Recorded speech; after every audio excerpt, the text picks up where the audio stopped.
మన తండ్రి అయిన దేవుని నుండి ప్రభువైన యేసుక్రీస్తు నుండి కృపయు సమాధానం మీకెల్లరికీ కలుగునుగాక. దయచేసి కూర్చోండి. క్రీస్తునందు ప్రియమైన దేవుని సంగమ, మార్చి మాసం చాలా మందికి అకాడమిక్ క్లోజింగ్ మాసం. మరి మనకైతే ఈ మార్చి మాసం మరొక నూతన శకానికి ప్రారంభమైన మాసం. చిన్నారి బిడ్డలు పరీక్షలు రాసుకుంటూ ఉంటారు. నూతనమైన తరగతుల్లో ప్రవేశించడానికి సంఘ విశ్వాసులు ప్రార్థనలు పరీక్షలు రాస్తుంటారు. లెంట్ కాలం ద్వారా పునరుద్ధానంలో నూతన జీవితం సంపాదించుకున్నారు. మరి ఈ దినం నుండి మన సంఘం వేకువజామున ఆయన సన్నిధిలోనికి రావడానికి ఒక మంచి నిర్ణయం తీసుకున్న రీతిని బట్టి మరి సంఘానికి నేను శుభాశిష్యులు తెలియజేస్తూ ఉన్నాను. ఆసక్తి కలిగి ఎందరైతే ఈ సమయాన్ని సద్వినియోగం చేసుకుంటారో వారందరికీ ఇది ఎంతో దీవెనకరమైన సమయం.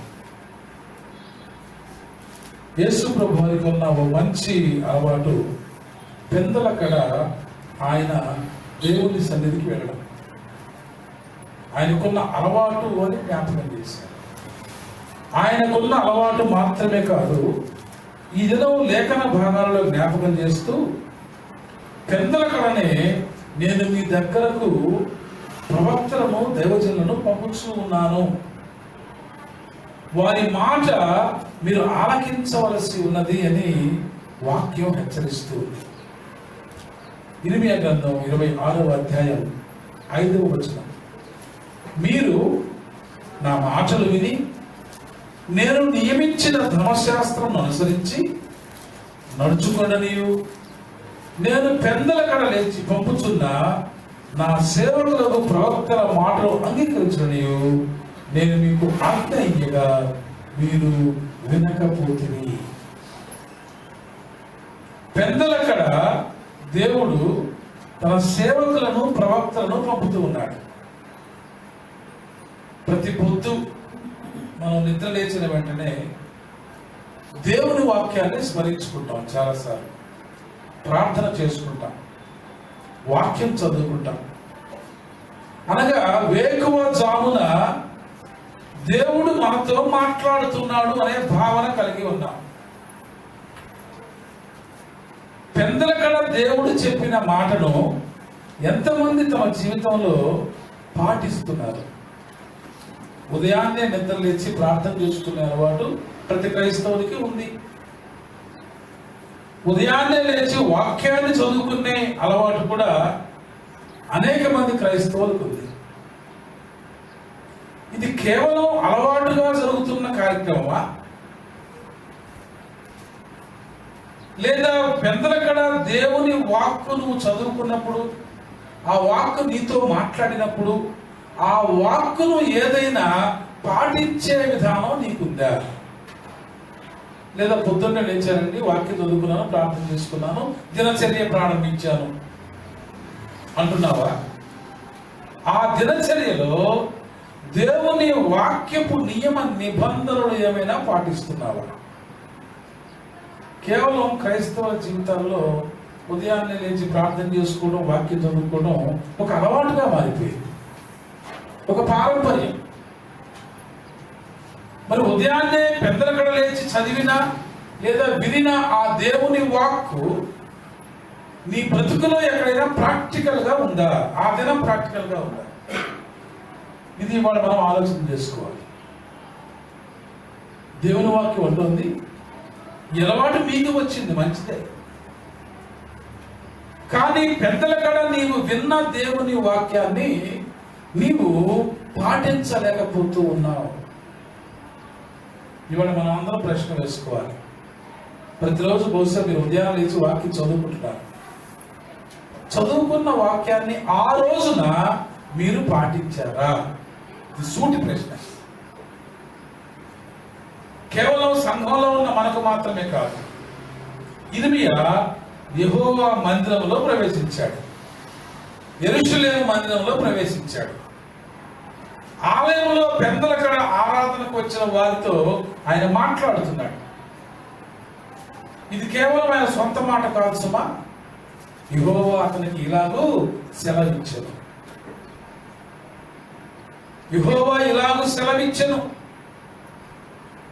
యెహోవా ఆజ్ఞ ఇచ్చినది ఏమనగా, నీవు యెహోవా మందిరాణంలో నిలిచి నేను నీకు ఆజ్ఞాపించు మాటలన్నిటినీ యెహోవా మందిరములో ఆరాధించుటకే వచ్చు యూదా పట్టణస్థులందరికీ ప్రకటించుము, వారిలో ఒక్క మాటైనను చెప్పక విడువకూడదు. చాలాసార్లు దేవుని వాక్యం మనతో మాట్లాడుతూ ఉన్నప్పుడు ఆసక్తి తగ్గిపోతుంది మనకి. ఎందుకంటే వాక్యం మనల్ని ప్రశ్నిస్తూ ఉంటుంది. వాక్యం మనల్ని ప్రశ్నిస్తూ ఉన్నప్పుడు ఆ ప్రశ్నకు తగిన సమాధానం మన బ్రతుకులో లేనప్పుడు వాక్యాన్ని పెడచెవిన పెట్టే ప్రయత్నం చేస్తాం. అయినా సరే చెప్పాల్సిన బాధ్యత నీకుంది. నేను చెప్పిన ఏ మాట విడిచిపెట్టకూడదు. ఇక్కడ ఒక ఆంక్ష ఇర్మియా భక్తునికి దేవుడు ఇచ్చాడు. ఏ వాక్కునైతే నేను నీకు తెలియచెప్పానో ఆ వాక్కు వాళ్ళకి తెలియచెప్పు. వాళ్ళు విన్నా వినకపోయినా, పాటించినా పాటించకపోయినా, ప్రశ్నించినా, నిన్ను ఎదిరించిన, నీకు అవమానం కలిగించిన, నిన్ను హింసించిన, నీకు మరణ శిక్ష విధించిన, నేను చెప్పమని పలికిన ఆ మాట నీవు ఖచ్చితంగా సంఘానికి చెప్పి తీరాలి. ప్రియమైన దేవుని బిడ్డ, దేవుని వాక్కు మనతో మాట్లాడుతున్న సత్యం ఏమిటి అంటే, దేవుని చేత వినిపించబడిన వాక్కు ప్రకారం ఎంతమంది అయితే తమ జీవితాన్ని మలుచుకోవట్లేదో వాళ్ళను బట్టి ఇవాళ చాలా దేవుడు గట్టిగా మాట్లాడుతున్నాడు. అక్షర కూడా ఇప్పుడు ఏంటో ఎందుకో వారి దుర్మార్గమును బట్టి వారికి చేయదలిచిన కీడును నేను చేయక నేను సంతానపడినట్లుగా వారు ఆలకించి తమ దుర్మార్గము విడుచుతునేమో. సో దేవుని వాక్యం పెందలాడే మనతో మాట్లాడడానికి కారణం ఏంటంటే, మనలో దేవునికి వ్యతిరేకంగా ఉన్న ఏదో ఒక వ్యతిరేకమైన క్రియ, ఒక దుర్మార్గపు తలంపు, ఒక బలహీనత, ఓ చెడ్డ తలంపు, ఓ చెడ్డ అలవాటు. గడిచిన వారం జ్ఞాపకం చేసుకున్నాం, ఏ భేదము లేదు, అందరూ పాపము చేసి దేవుడు అనుగ్రహించు మహిమలు పొందలేకపోవచ్చున్నారు. ప్రతి ఒక్కరిలో ఏదో ఒక దుర్మార్గపు తలంపు ఉంది, ప్రతి ఒక్కరిలో ఏదో ఒక బలహీనత ఉంది. ప్రతి ఒక్కరూ దేవుని వాక్యానుసారం జీవించకుండా తమ ఇష్టానుసారం జీవించడానికి ఏదో ఒక సందర్భం ఉంది.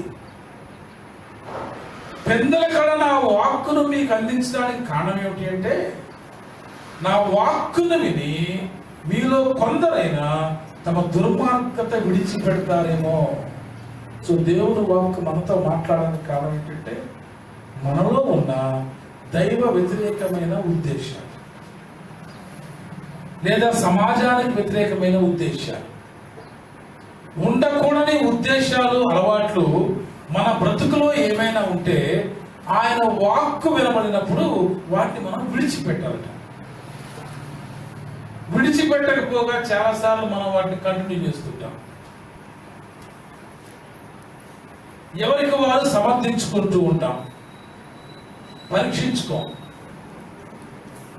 పరీక్షించుకోకపోగా నాకున్న ఈ ఆలోచన మంచిదే, నాకున్న ఈ అలవాటు మంచిదే, అవసరమైతే వాళ్ళదే తప్పు అని మనకున్న ఆ బలహీనతను విడిచిపెట్టకపోగా మరొకరి యొక్క బలహీనతలకు కూడా ఎత్తి చూపుతూ ఉంటాం. సో వాక్యపు హెచ్చరిక ఏమిటి అంటే, ఆలయానికి వచ్చిన ప్రతి ఒక్కరితోనూ మాట్లాడి నేను చెప్పిన ప్రతి మాటను వారికి తెలియచెప్పు. వారందరి జీవితాల్లో నా దగ్గర వ్యతిరేకంగా ప్రవర్తిస్తున్న ఏదో ఒక బలహీనత నేను చూస్తున్నాను. అందరూ ఒకటే చేయరు కదా. ఎవరి బలహీనతలు వాడుకుంటారు, ఎవరి వ్యతిరేకతలు వాడుకుంటారు. సామూహికంగా అందరం ఒకే రకమైన ఉద్దేశంతో ఆలయంలో కూర్చోవాలి. ఎవరి పరిస్థితులు వాడుకుంటాయి, ఎవరి వ్యతిరేకమైన ధోరణి వాడుకుంటుంది, ఎవరి ఇష్టాలు వాడుకుంటాయి.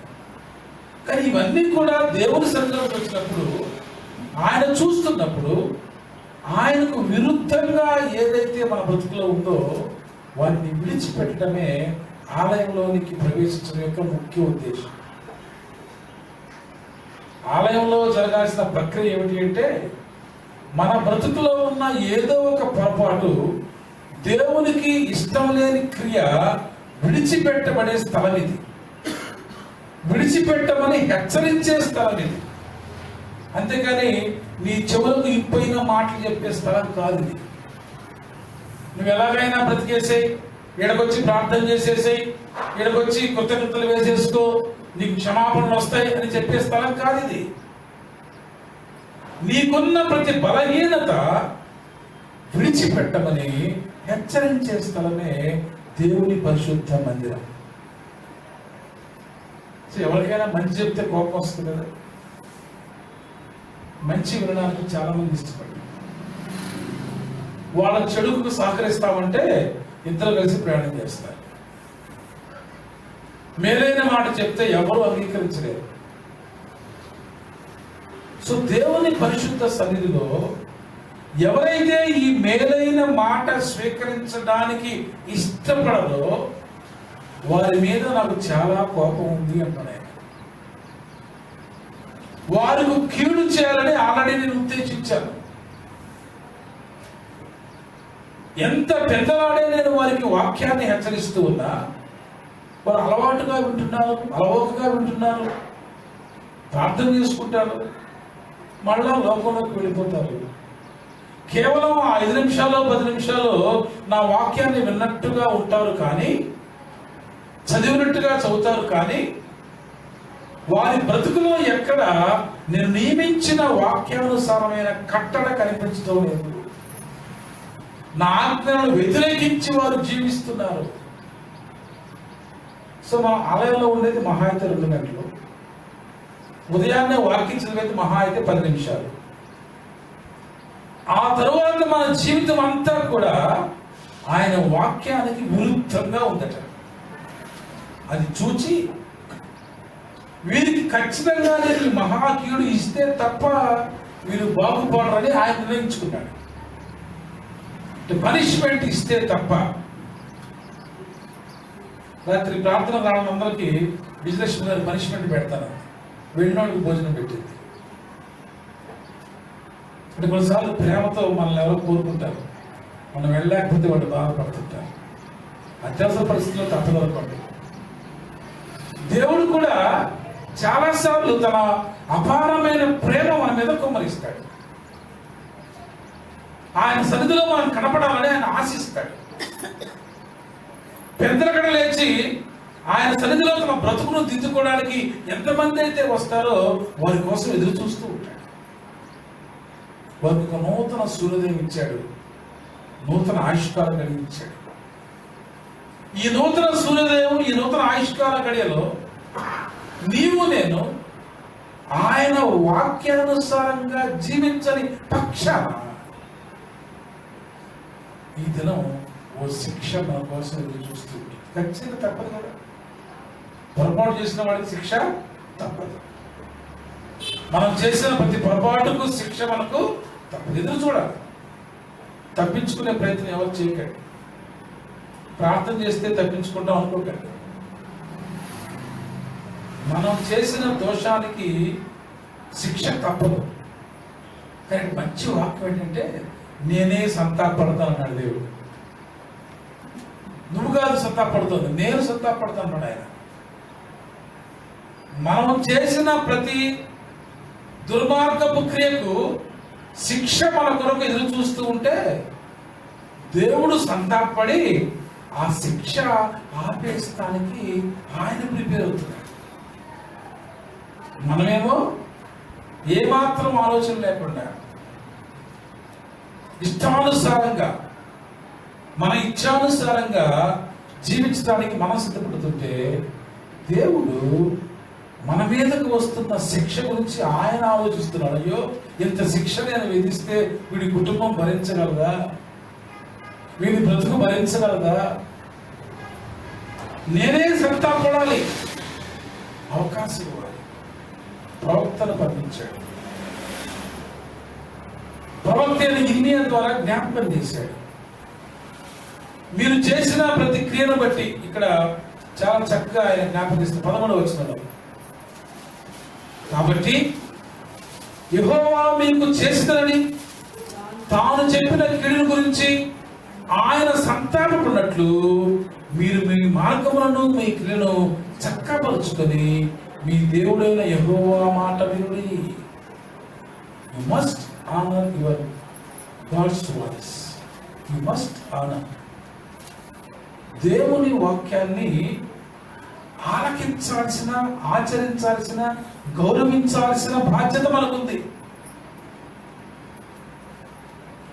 ఆయన చెప్పడానికి కారణమే ఒకటి ఉంది. ఆయన మనలో ఎవరిని కూడా శిక్షించడానికి మనసు కలిగిన వాడు కాదు. ఆయన ప్రేమతో మనం నిర్మించుకున్నాడు. ఇక్కడ యెహోవాకు తల్లిదండ్రుల గురించి మనం జ్ఞాపకం చేసుకున్నాం. యెహోవాకు తల్లిదండ్రులు, మనమందరం తల్లిదండ్రులమే. పిల్లల మీద ఎటువంటి ఉద్దేశాలు మనకున్నాయి? వారు తప్పు చేసినప్పుడు ఎలా బిహేవ్ చేస్తున్నాం, వారు మంచి చేసినప్పుడు ఎలా బిహేవ్ చేస్తున్నాం. యాజ్ ఎ ఎథికల్ పేరెంట్స్ అనే పదం వాళ్ళ వాక్యంలో జ్ఞాపకం చేయబడింది.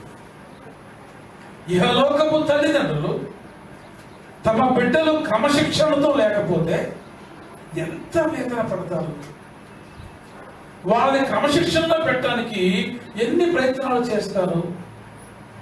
ఇక్కడ ఇహలోకపు తల్లిదండ్రులు అన్న ఉద్దేశం ఏంటంటే వారు కూడా ఇటువంటి దుర్మార్గపు స్వభావం కలిగి వారి ఉండి కూడా అనేది మనం జ్ఞాపకం చేసుకోవాలి. వారికి కూడా ఎన్నో బలహీనతలు ఉన్నాయి. అయినప్పటికీ తమ బిడ్డల జీవితం ఎక్కడా పాడుకోకూడదని బిడ్డల కొరకు వారికి ఎన్ని బలహీనతలు ఉన్నా బిడ్డలు బాగుండాలని వారు ఆశపడుతుంటారు. అందుకోసం వారు ఏవో పథకాలు పెడుతుంటారు. అందుకోసం వారు ఏదో క్రమశిక్షణ నేర్పుతుంటారు. తాము మంచివారమని వాళ్ళు చెప్పుకోవట్లే. తాము బలహీనమైనప్పటికీ తమ బిడ్డలు బలవంతులుగా ఉండాలని, తమ బిడ్డల జీవితంలో ఏ లోటు ఉండకూడదు, ఏ కష్టం ఉండకూడదు, వారి జీవితం అంతా మంచిగా ఉండాలని యెహోవాకు తల్లిదండ్రులే ఆశపడుతున్నారే. చక్కటి విశ్లేషణ ఇవాళ. మరి ఆత్మల తండ్రి ఆలోచించడా అని అడగలుగుతుంది. ఆత్మల తండ్రి ఆలోచించడా? దేహానికి కారకుడైన తండ్రే, తల్లే తన బిడ్డల జీవితం బాగుండాలని ఆలోచిస్తుంటే ఆ దేహంలోనికి ఆత్మనిచ్చిన వాడు, ఆ దేహంలో ఉన్న ఆత్మను తిరిగి తన దగ్గర ఉంచుకునేవాడు, మరి ఆ ఆత్మ ఎంత క్రమశిక్షణగా ఉండాలో ఆలోచించడా? దేవుని వాక్కు కేవలం మన దేహ శుద్ధికి మాత్రమే చెప్పడం. ఈ దేహం ద్వారా ఈ ఆత్మ కూడా అనేక విధాల అనర్థాల్లో పడిపోకుండా ఆ ఆత్మను కూడా శుద్ధీకరించాలి. ఈ సంఘర్షణ పౌలు భక్తులు ఎప్పుడు మాట్లాడతాడు. శరీరం ఒక రకంగా మాట్లాడుతుంది, ఆత్మ మరో రకంగా పోరాడుతుంది. ఈ శరీరము ఆత్మల మధ్య నేను చాలా విసిగిపోతున్నాను అని పౌలు భక్తులు చాలాసార్లు జ్ఞాపకం చేస్తాడు. అది జ్ఞాపకం కాదు, మనం కూడా ఆలోచిద్దాం. చాలాసార్లు మనస్సాక్షి మనకు ఏదో ఖచ్చితమైన సత్యాలు చెబుతూ ఉంటుంది, శరీరం ఒప్పుకోదు. మనస్సాక్షి చెప్తుంది మనతో. ప్రతి మనిషితో మనస్సాక్షి మాట్లాడుతుంది.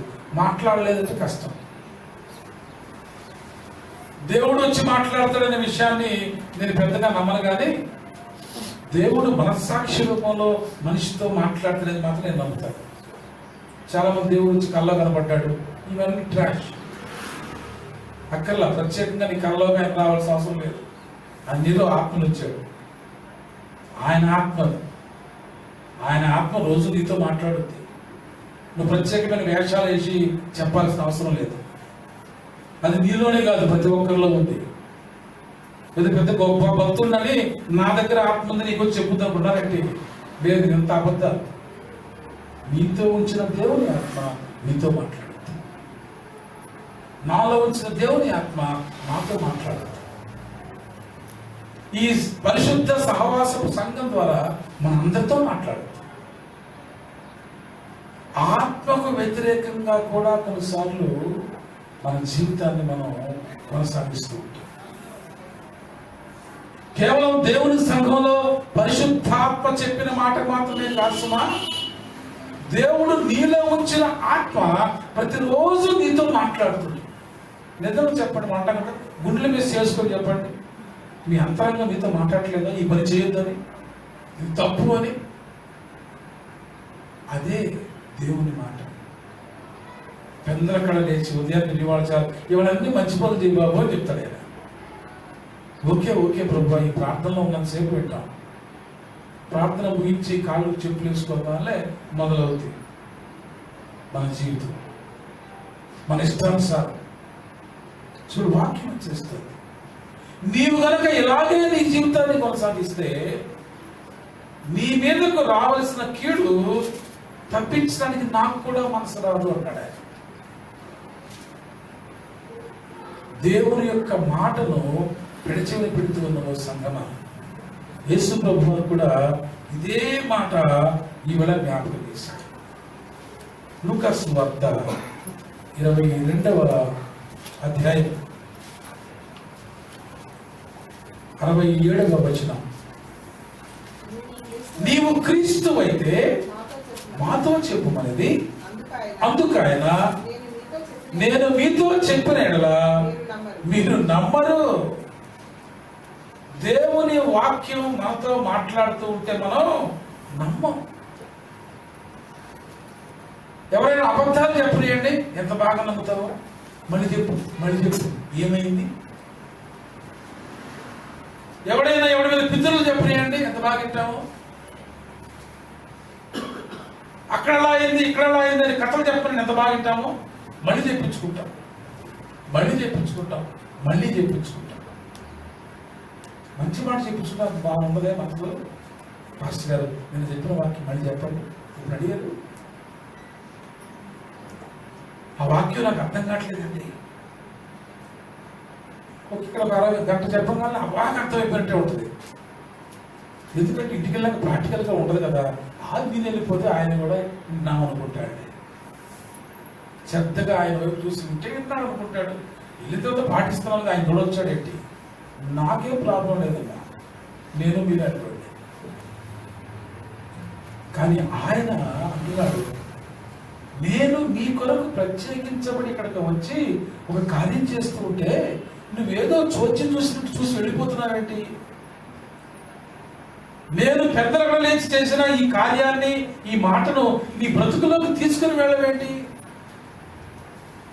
నేను క్రీస్తును అని చెప్తే మీరు నమ్మరేంటి?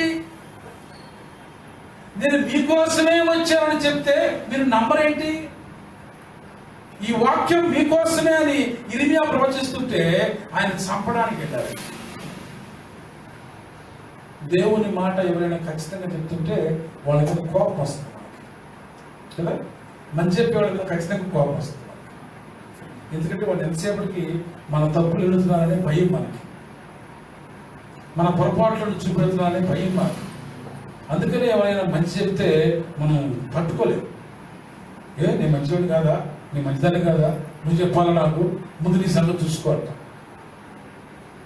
అందుకే ఆయన లోకం తండ్రి గురించి మాట్లాడాడు. బలహీనతలు ఉంటాయమ్మా, కానీ నువ్వు బాగుండాలని ఆయన ఆశపడుతున్నాడు. ఇవాళ నీ జీవితంలో ఉన్న ఈ తప్పుడు పని వల్ల ఎంత నష్టపోయాడని తెలుసు. ఆ భయంతో తాను పొందిన ఆ నష్టాన్ని, ఆ కష్టాన్ని నువ్వు పడకూడదని నీకు హెచ్చరిస్తున్నాడు. అంతేగా నీ ద్వారా ప్రశ్నించుకుందామని కాదు. నువ్వు ప్రశ్నిస్తావని తెలిసి తెగించి కూడా చెప్తున్నాడు. అంటే నీ మీద ఎంత ప్రేమ ఉందో ఆయనకి. ఫలానా అలవాటు వలన నా బ్రతుకు పాడైపోయింది నాయన, ఫలానా ఆలోచన వలన నా కుటుంబం నాశనం అయిపోయింది నాయన, నేను నాశనంలో ఉన్నాను. కానీ నీవు అదే ప్రాబ్లం ప్రారంభించావు, దానివల్ల చాలా నష్టపోతామని లోకపు తండ్రి ఎవరైనా సలహా ఇస్తే నీ సంగతి చూసుకోవయ్యా, నువ్వు చేసిన దాన్ని బట్టి నీ పిల్లలు ఏడుస్తున్నారు, నువ్వు నా చెప్పొచ్చావా అని ప్రశ్నిస్తున్నామా? వారు బొర్రనే చెప్పట్లా, వారి పొందిన నష్టం నువ్వు పొందకూడదని నీ మీద ప్రేమతో చెప్పారు. ఇక్కడ యేసుప్రభు వారు చెప్తున్నారు, నేను క్రీస్తునే, నీవన్నట్టే నేను క్రీస్తునే. మీరు నమ్మట్లేదు.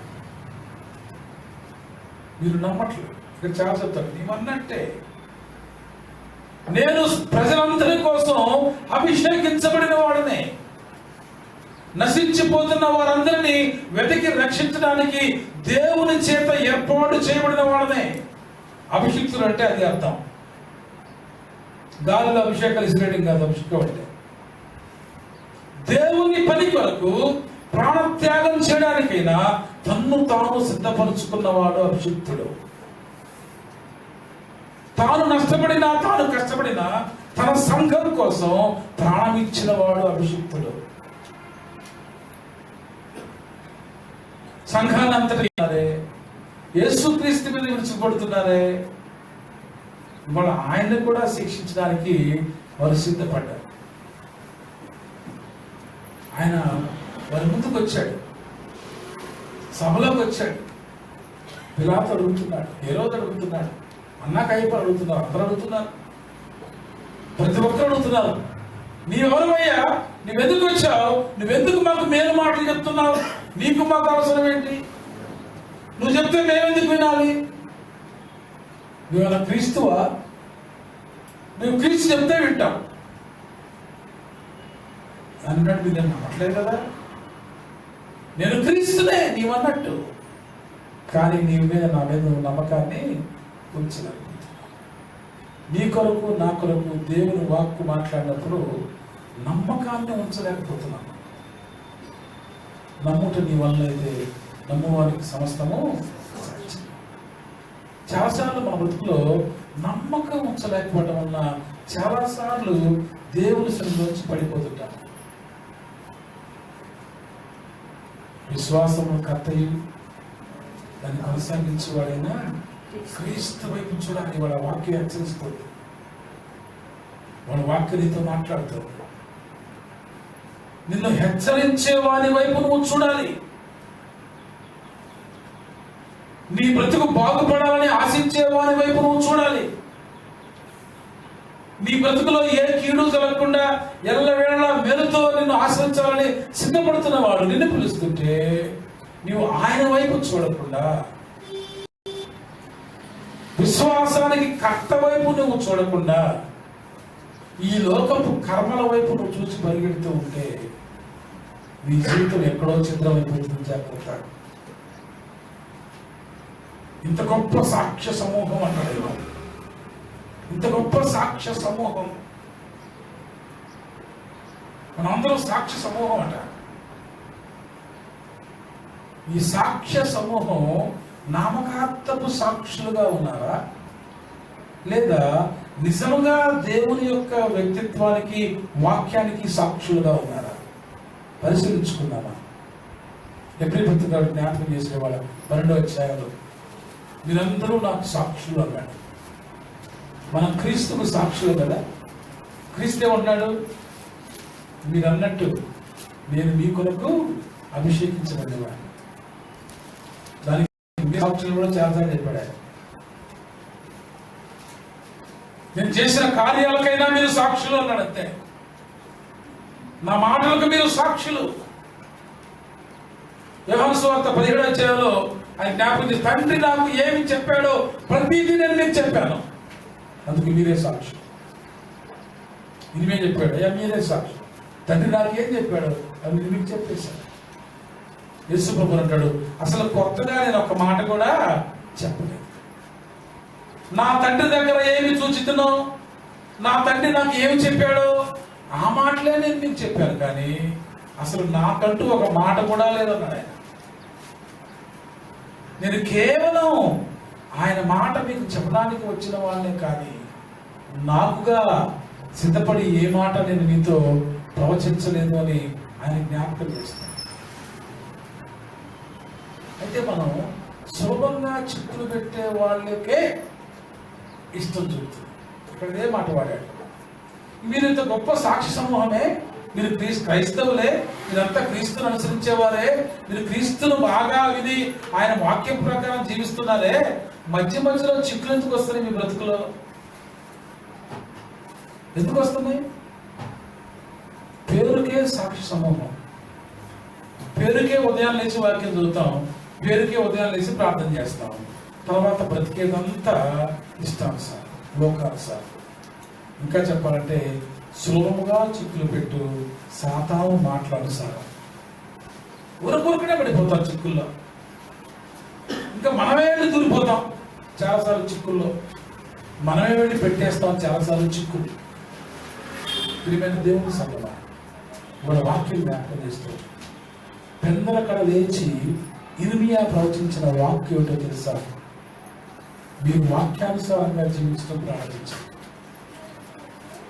దేవుని ఆజ్ఞ ఏదైతే మీ బ్రతుకులో వినపడిందో అలా జీవిస్తే ఆయన కృపలు మీతో ఉంటాయి, లేదా ఆయన కీడు మిమ్మల్ని వెంబడిస్తూ ఉంటుంది. ఆ కీడును తప్పించడానికి అభిషిక్తుడు వచ్చాడు. మనమందరము చేసిన ప్రతి బలహీనతను తన మీద వేసుకోవడానికి వచ్చాడు. పర్లేదండి, ఇది ఫలానా వాళ్ళు చేసిన కీడే, కానీ ఆ కీడు వాళ్ళు నాకు అప్పగించారు, నేను తీసుకెళ్తున్నాను. వారు చేసిన బలహీనత నా మీద వేశారు, నేను తీసుకెళ్తున్నాను. ఈ శిలువ యాత్రలో ఆ ప్రతి కీడును నేను మేఘలతో కొట్టబోతున్నాను. ఇక ఆ కీడు వారి బ్రతుకులో ఉండదు. మన బ్రతుకుల్లో ఉన్న ప్రతి కీడును తీసివేయడానికి తాను సిద్ధపడి వచ్చాడు. కానీ మనమేమో సులభంగా చిక్కులు పెట్టే అపవాది యొక్క ఆలోచనలోకి ఊరికే జారిపోతుంటాం. క్రైస్తవ సంఘం చాలా ఖచ్చితంగా నిర్ణయం తీసుకోవాలి. నేను సులభంగా చిక్కులు పెట్టే అపవాదికి ప్రతిరోజు లొంగిపోతున్నానా? విశ్వాసములకు కర్తయు దాన్ని కొనసాగించేవాడైన క్రీస్తు వైపు చూస్తూ రోజు నడుస్తున్నానా? ఈ ఉదయం మనం ఆలోచించేద్దాం. ఉదయాన్నే లేచి ఎవడికి చిక్కులు పడదామా, లేకపోతే ఎవడు చిక్కులో పడదామా? పెట్టమన్నా పెడతాం, పట్టమన్నా పడతాం. ఆ చిక్కుల నుంచి తప్పించుకోవడానికి ఈ ఉదయాన్న లేచి విశ్వాసము కర్తమైన యేసు వైపు చూస్తూ నడుస్తాను అని నిర్ణయం తీసుకుంటావా? మనకు మంచి అవకాశం వచ్చింది. మన సంఘానికి పెందలకడనే ఆలయానికి వచ్చే అవకాశం వచ్చింది. పెందలకడ ఆయన మాట వినే అవకాశం వచ్చింది. ఒక వారాన్ని ప్రారంభించబోతూ ఆదివారంతో మరొక వారాన్ని ప్రారంభించబోతున్నాం. ఈ ఆదివారపు మొదటి గడియలు ఆయన సన్నిధిలో గడపడానికి మనం అందరూ సిద్ధపడి వచ్చాం. ఆలోచన చేద్దాం. విశ్వాసం కర్తయు దాన్ని కొనసాగించువాడైనా యేసు వైపు చూస్తూ నువ్వు అడుగులు వేస్తావా? లేదా సులభంగా చిక్కులు పెట్టే అపవాదితో నువ్వు స్నేహం చేస్తూ ఈ దినాన్ని ప్రారంభిస్తావా? What is your goal? ఏం చేద్దాం అనుకున్నావు ఈ వేళలో? సులభముగా చిక్కులు పెట్టే సాతాను చేతుల్లోంచి నేను తప్పించుకోవడానికి ఒక పెద్ద కార్యక్రమం మొదలైంది. పౌలు భక్తుడు జ్ఞాపకం చేశాడు. ఏమిటంటే ఆ కార్యక్రమం, ఆయన తన ఎదుట ఉంచబడిన ఆనందము కొరకై ఆ పందెములో ఓపికతో మనం ఉండాలని వెయిట్ చేస్తున్నాడు. ఆయనకేం ఆనందం, మనకేం ఓపిక కావాలి. రెండు చూపించాడు. ఆయనకి ఆనందం అట ఒక కార్యక్రమం చేయడానికి. ఏం కార్యక్రమం అది? దేవుడి కార్యక్రమం. మనకి భోజనాలు అంటే ఆనందం కదా, లేదా రిసెప్షన్ అంటే ఆనందం కదా, కానీ ఆయనకి సిలువ అంటే ఆనందం అంట. యేసు ప్రభు వారికి శ్రమ పడటం అంటే ఆనందం అంట. మన జీవితంలో చాలాసార్లు, మన బ్రతుకులో చాలాసార్లు క్షణిక ఆనందాల కోసం పరిగెడతాం.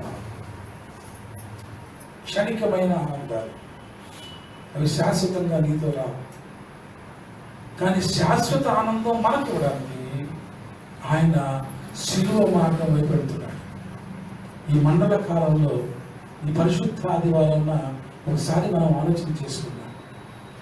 మనం క్షేమంగా ఉండాలని తాను సిలువను ఆనందంగా స్వీకరిస్తున్నాడు. సిలువను ఆనందంగా స్వీకరించడానికి అభిషేకించబడిన వాడు యేసుక్రీస్తు. అంటే ఎవరు? నువ్వు క్రీస్తువా? నీవన్నట్టే. ఏమిటయ్యా నీ స్పెషాలిటీ? ఏమిటి నీ ప్రయారిటీ? నాకు అప్పగించబడిన ఈ బిడ్డలందరూ కూడా శాశ్వత ఆనందంలో జీవించడానికి, శాశ్వత రక్షణలో ఉండటానికి, వారి పక్షంగా నేను శ్రమను అనుభవించడానికి అభిషేకించబడ్డాను. వాక్యంలో జ్ఞాపకం చేసినట్లుగా ఇదే వాక్యంలో జ్ఞాపకం చేశాడు. శారీరక తండ్రి, ఆత్మ తండ్రి. ఒక శారీరక తండ్రివైన నీవు నీ బిడ్డల క్షేమం కొరకు ఎంతో పోరాడుతున్నావే. ఎన్నో సాదృశ్యాలు మనం చూసాం. చాలా మంది తల్లులు, తండ్రులు తమ బిడ్డల కోసం ప్రాణాలు పెట్టిన వారిని కూడా చూసాం మనం. భౌతికమైన తల్లిదండ్రులు బిడ్డల క్షేమం కోసం ఎంతో నష్టపోయిన వారిని చూసాం మనం. మన కళ్ళారా మనం చూసాం. కానీ ఆత్మ తండ్రి తన ప్రియకుమారుని మన కోసం పంపించాడు. ఇదిగో మీలో ఏ ఒక్కరు కూడా నశించిపోవడం ఇష్టం లేదు. మీలో ప్రతి ఒక్కరు శాశ్వతమైన ఆనందంలో పొందాలంటే నేను ఆనందంగా సిలువనెక్కుతాను. ఆయన ముందు వచ్చిన పందెం అదే కదా. ఆయన తన ఎదురు వచ్చిన ఆనందం కొరకై అవమానము నిర్లక్ష్యం పెట్టి సిలువను సహించి దేవుని యొక్క కుడిపార్శ్వమున ఆసీనుడు ఆయన. ప్రియమైన దేవుడు బిడ్డలారా, ఒకసారి ఆలోచించేద్దాం. పెద్దలగా నీతో మాట్లాడుతున్న దేవుని వాక్కును చదువుకొని పక్కెడుతున్నావా? విని ఊరకనే వెళ్ళిపోతున్నావా? ఆ వాక్యంతో జీవించాలని నువ్వేమైనా ఆలోచన చేస్తున్నావా? యేసుక్రీస్తు యొక్క బోధ, ఆయన చేసిన శిల్వ కార్యాన్ని నువ్వు ప్రకటించడం కాదు, జ్ఞాపకం చేసుకోవడం మాత్రమే కాదు, ఎందుకు చేశాడో, ఎవరి కోసం చేశాడో ఆలోచిస్తున్నావా? అది నీ కోసమే, అది నా కోసమే అని నీవు గుర్తిస్తున్నావా? నా కొరకు నా తల్లిదండ్రులు పడిన కష్టం కంటే ఆత్మనిచ్చిన దేవుడు మరింత వేగిరపడుతున్నాడు.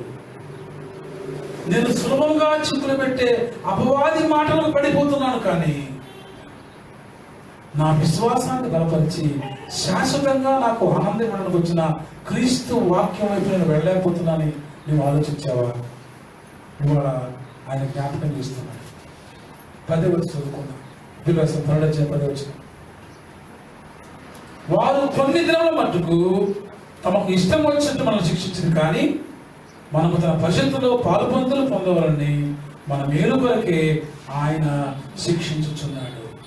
ఒకవేళ మీ బ్రతుకులకు ఏదైనా చిన్న కష్టమో పెద్ద కష్టమో వస్తే, ఇక్కడ ఇహలోకపు తల్లిదండ్రులు ఆత్మీయ తండ్రి గురించి మాట్లాడారు. బిడ్డలు క్రమశిక్షణలో ఉండడానికి టెంపరీ పనిష్మెంట్స్ ఇస్తారట పేరెంట్స్. అంతే కదా, మనందరం పేరెంట్స్ టెంపరీ పనిష్మెంట్స్ ఇస్తారు పిల్లలకి. కానీ శాశ్వతంగా నీ ఆత్మ పరిశుభ్రంగా ఉండటానికి దేవుడు తానే పనిష్మెంట్ వేసుకున్నాడు. ఇక్కడ ఆ పనిష్మెంట్ తన కుమారుడికే వేశాడు. నీకు నాకు వేయలేదు.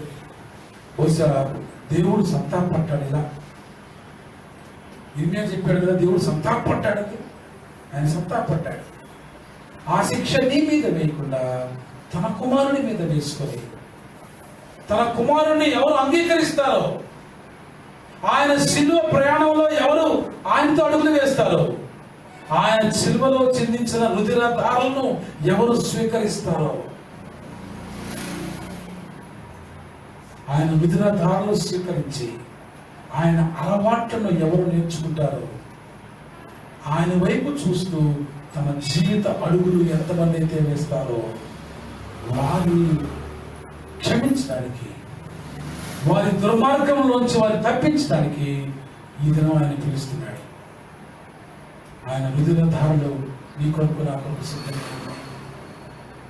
శిలువలో ఆయన చిందించిన ఆ క్షమాపణ ఆహారం మన కోసం సిద్ధంగా ఉంది. అది స్వీకరించి, ఆయన మాట అంగీకరించి, ఆయన నా కొరకే అభిషేకించబడి నాకు శాశ్వతమైన ఆనందం నా ఆత్మకు కలిగించడానికి తను తాను శిక్షించుకున్నాడని నీవు గుర్తించినట్లయితే ఈ పరిశుద్ధ సంస్కారపు ఆదివారం నేను పిలుస్తుంది. వచ్చి నాతో పాలు పుచ్చుకో. విశ్వాసమును కర్తయు దాన్ని కొనసాగించేవాడిన యేసు వైపు చూస్తూ జీవించడం నేర్చుకో. ఈ క్షణం నుంచి నువ్వు వేసే ప్రతి అడుగు క్రీస్తులో వేయగలగాలి. క్రీస్తు వాక్యానుసారంగా వేయడానికి ఆ పరిశుద్ధాత్ముడు సంఘాన్ని సిద్ధపరచునుగాక. ఆమె సమస్త జ్ఞానం సమాధానం క్రీస్తు వలన మీ హృదయములకు తలంపులకు కావాలను గాక.